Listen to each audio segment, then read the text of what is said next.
तुम्ही पाहत आहात MCN न्यूज मराठी।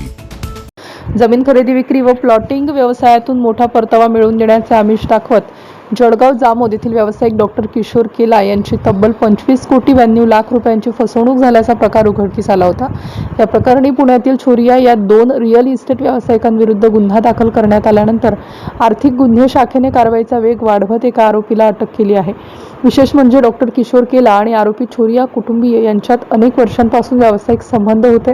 तसेच सहकार विद्यामंदिर संस्थेमध्येही दोन्ही पक्षांची भागीदारी असल्याने परस्परांमध्ये विश्वासाचे नाते निर्माण झाले होते। याच विश्वासाच्या आधारे आरोपींनी मोठ्या परताव्याचे आमिष दाखवून कोट्यावधी रुपयांची रक्कम घेतल्याचा आरोप आहे।